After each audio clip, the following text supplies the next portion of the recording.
Hola, mi nombre es Alma Aguilar. Voy a hacer una reflexión sobre los exámenes que no aprobé en la materia de procesos farmacéuticos 1 y pues este es el primer examen. La pregunta número 1 nos dice sobre la densidad y viscosidad demuestra el sistema internacional y pues igual puse la fórmula. ¿Qué es la viscosidad? Es la magnitud física que mide la resistencia interna al flujo de un fluido. La resistencia es producto de las fuerzas de interacción de las moléculas que se deslizan unas contra otras. La viscosidad es la medida de la resistencia interna de un fluido al desplazarse o moverse. En los líquidos, la viscosidad se debe a la fuerza de cohesión entre sus moléculas. Tenemos dos tipos de viscosidad, la dinámica o absoluta y la viscosidad cinemática.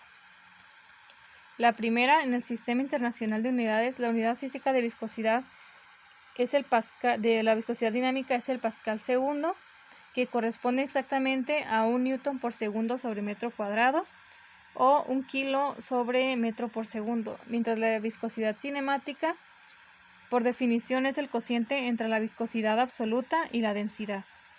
En el Sistema Internacional de Unidades, sus unidades son metro por cuadrado sobre segundo. ¿Qué es la densidad? Es una magnitud escalar que permite medir la cantidad de masa que hay en determinado volumen de una sustancia. Varía en mayor o menor medida de función de la presión y la temperatura y también con los cambios de estado. Sus unidades en el sistema internacional son muy común ver de gramos sobre centímetro cúbico, pero en el sistema internacional es kilogramos sobre metro cúbico. Aquí tenemos un ejemplo, como se ve, densidad es igual a masa sobre volumen.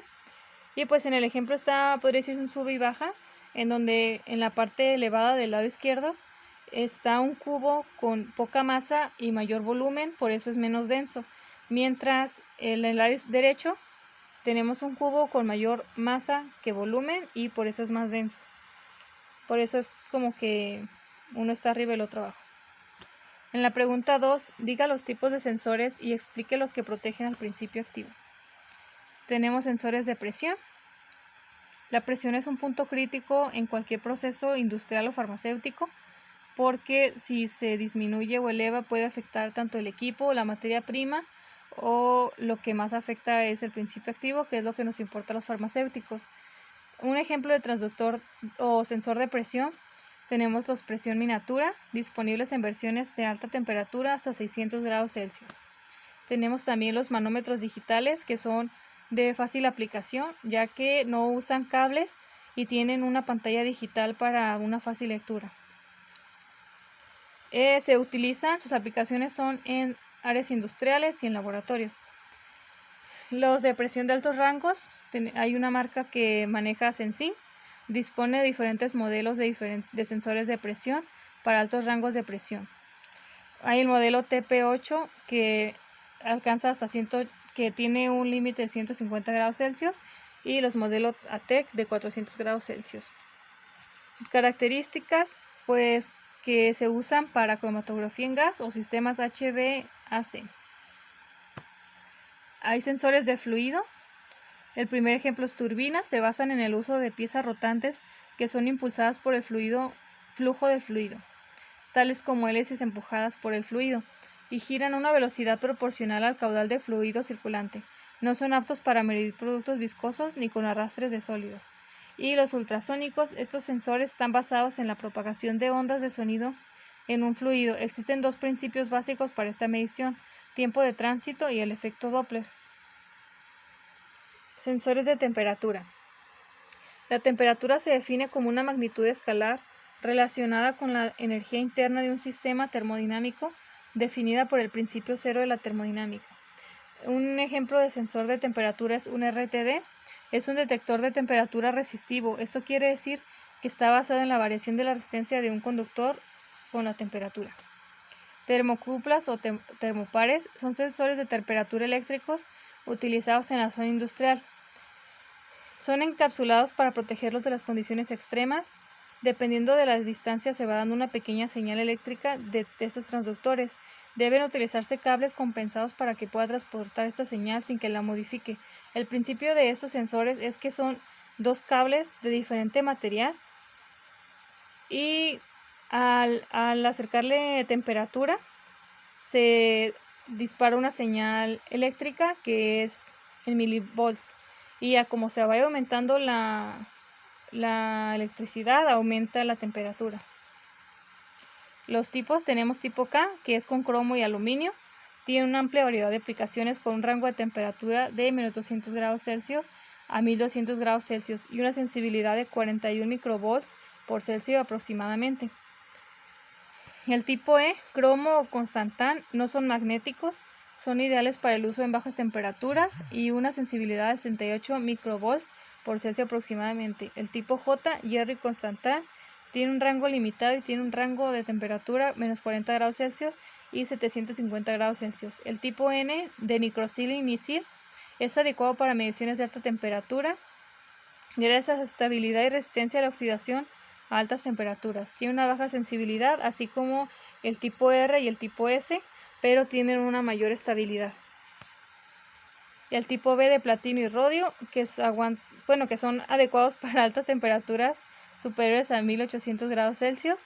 El tipo R, platino y rodio, que son adecuados para altas temperaturas de hasta 1600 grados Celsius. Y el tipo S, ideal para altas temperaturas de hasta 1600 grados Celsius también.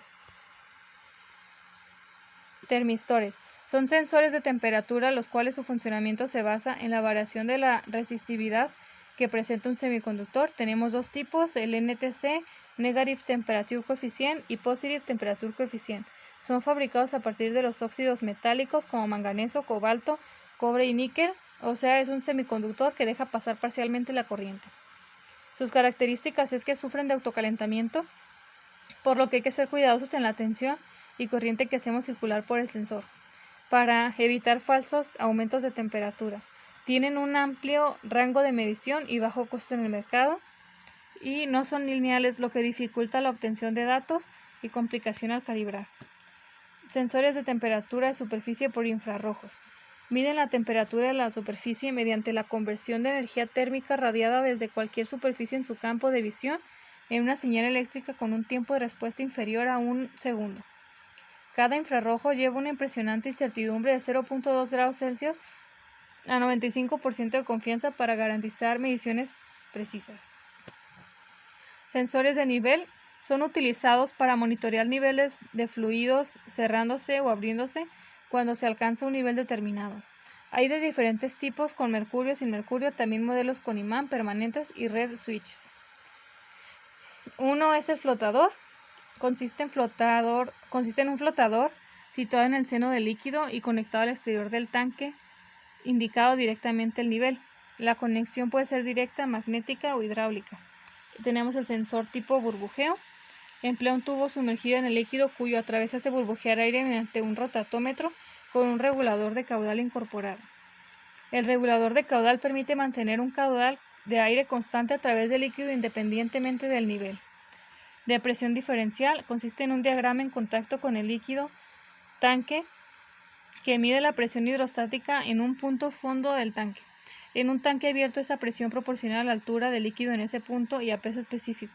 Medidor de nivel tipo de desplazamiento. Consiste en un flotador parcialmente sumergido en el líquido y conectado mediante un brazo a un tubo de torsión unido rígidamente al tanque. Sistema ultrasónico de medición de nivel. Se basa en la emisión de un impulso ultrasónico a una superficie reflectante y la recepción del eco depende del nivel del tanque. Los sensores trabajan a una frecuencia de unos 20 kHz. Estas ondas atraviesan con cierto amortiguamiento reflexión en el medio ambiente de gases o vapores y se reflejan en la superficie del sólido o del líquido. Sensores para otras variables. Tenemos sensores de peso, sensores de velocidad, que los transductores de velocidad suelen pertenecer a uno de los siguientes tipos, analógicos o digitales. Y aquí tenemos la dínamo tacométrica. Es un generador de corriente continua con excitación a base de imanes permanentes. La robustez, la buena adaptación a sistemas de control digital y la buena relación coste con precisión de este tipo de sensores hacen que actualmente sustituyan a los generadores tacométricos en muchas aplicaciones. Sensores de conductividad. No tienen piezas móviles. El funcionamiento de estos sensores no se ve interrumpido ni siquiera en líquidos conductores semisólidos como los del sector alimentario, ni en líquidos muy densos como las aguas residuales. la opción para líquidos muy densos o semisólidos. Al no tener piezas móviles, estos interruptores se pueden usar en muchos entornos en los que un interruptor de boya se engancharía o no funcionaría en absoluto. Y necesita una cantidad de corriente muy pequeña para funcionar.